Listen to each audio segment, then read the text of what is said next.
So for 20 years, I had a job caretaking penguins, as absurd as that sounds, and 2 decades in an Antarctic freezer has he become well acquainted with ice.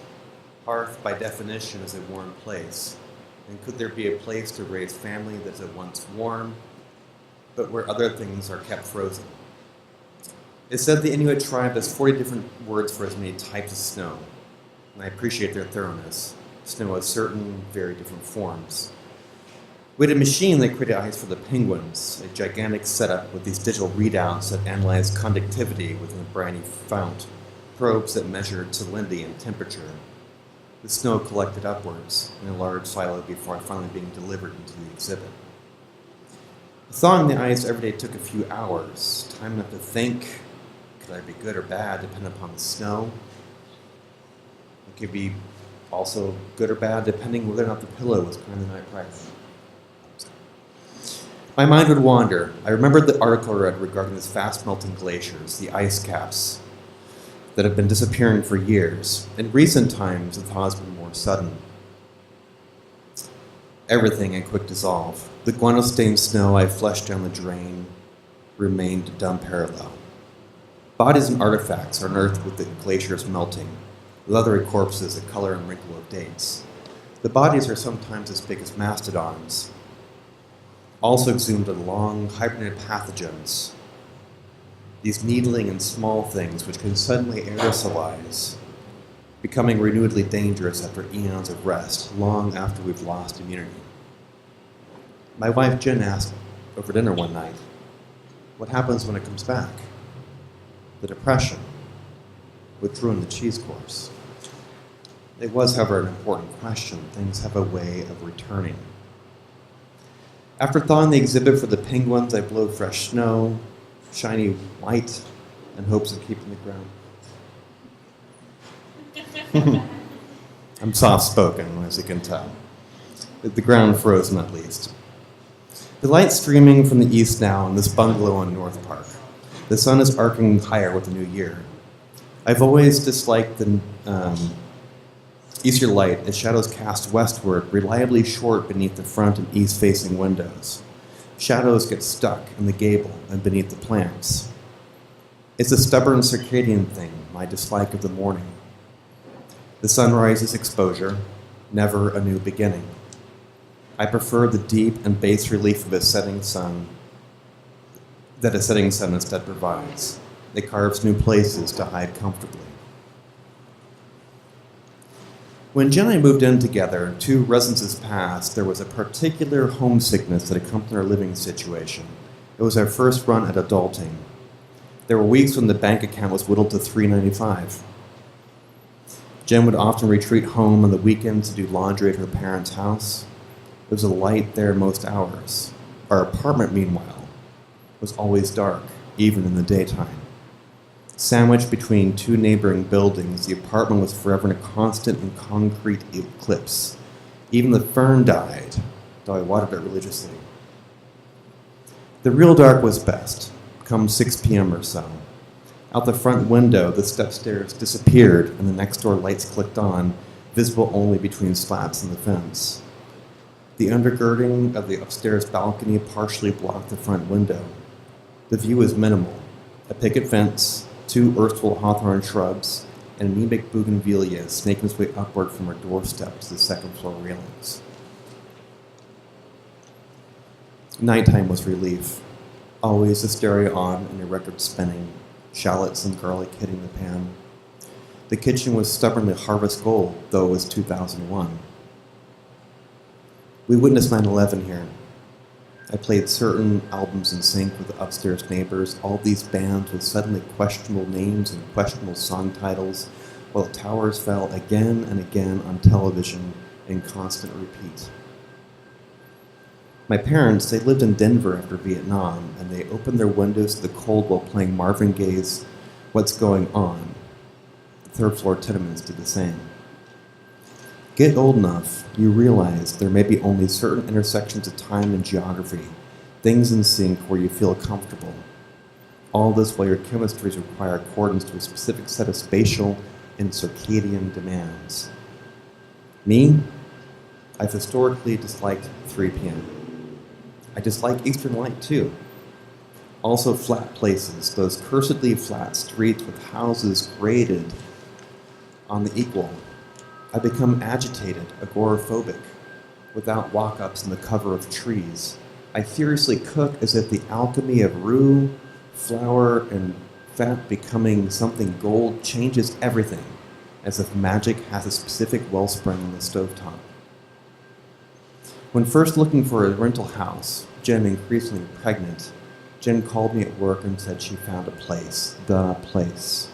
It was on Gregg Street, and the house was nice enough, but with a pink ceramic bathroom and a screened-in back porch needing repair. The house was on a horribly even street. Remember, I hate even avenues. One block up from where a PSA airliner had crash landed the year after I was born. The plane, it scraped the street worse than level.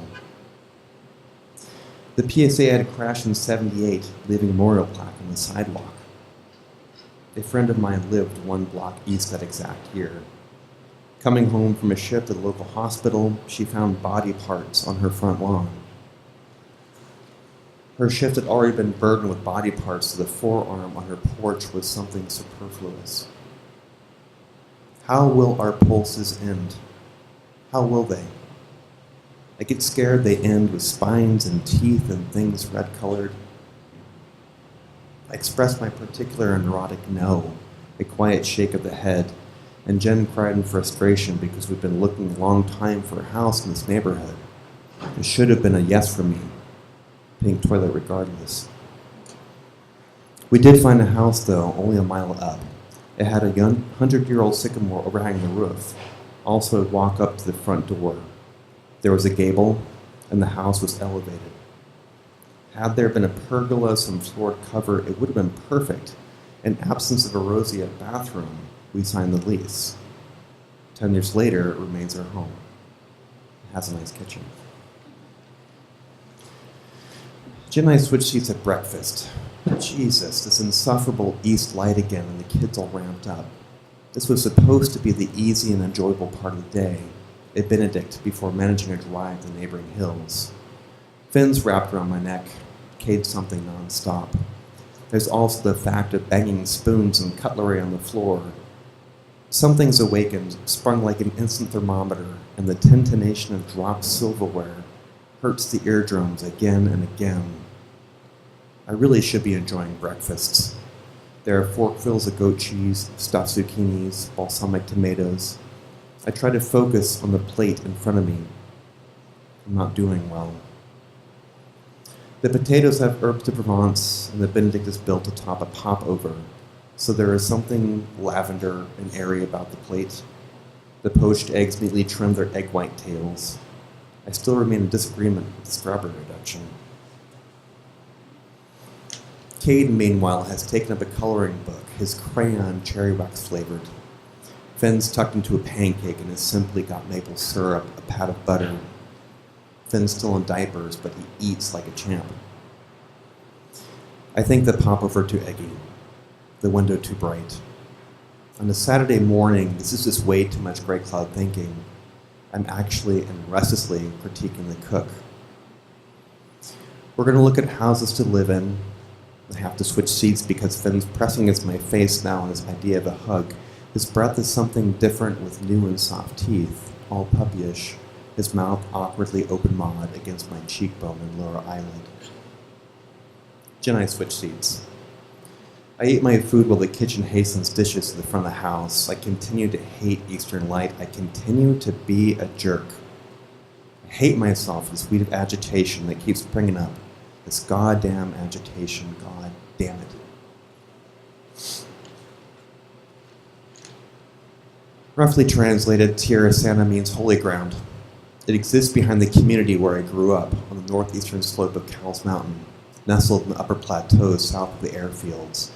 It overlooks a valley that was long ago both dairyland and floodplain. The valley is now an unwisely engineered interstate with a parallel and adjunct business district, a thoroughfare lined with big box outlets and mixed utility complexes. There's a murmuration of birds over the Best Buy. We see this from a ridge of the last town home we're both visiting and ranking, and the birds do their thing, a approximating the respiration of bellows, seeming to displace air on the needle and tight, the flock reducing itself to a line. Best Buy is neon at 10 o'clock in the morning, which is absolutely unnecessary in the daylight. The townhouses are okay, nice.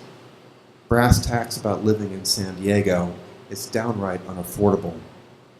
We have monies passed down, that guilty thing we call inheritance. And while we meantime make a decent living ourselves, we still can't buy 800 square feet in a place we want, and really we don't want much.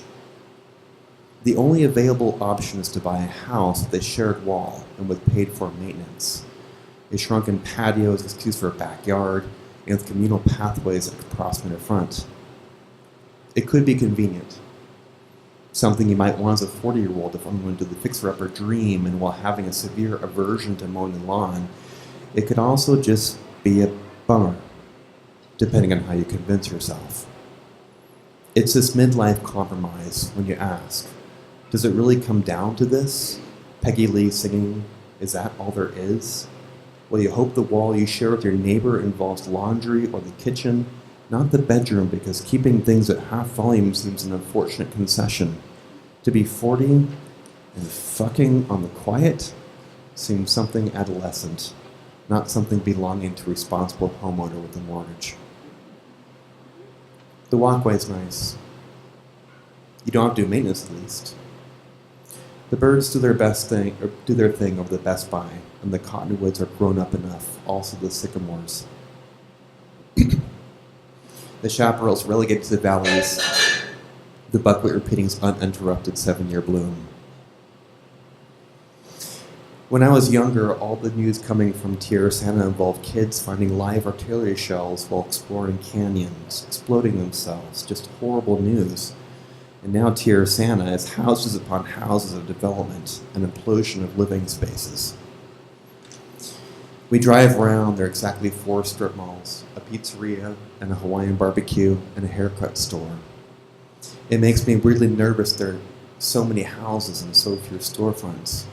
What would it mean to be stranded with so few facilities and so few people you can greet at the counter by name? A guy at the last complex walks out of his garage with a white beard and a cigarette, and he waves amiably. Jet washing jets land across the way, and I get the growing sense I don't want to live here, but I wave back to the white beard guy. He seems nice. As a kid, I used to sit in my neighbor's roof and watch the jets carome over Tarasana during practice, the annual air show. At night, there were sonic booms, unexplained, because we lived near the airfield, and there was a constant and midnight rumbling of seeker planes taking off. The B-1s they wouldn't tell us about yet. Nighttime planes, I remember.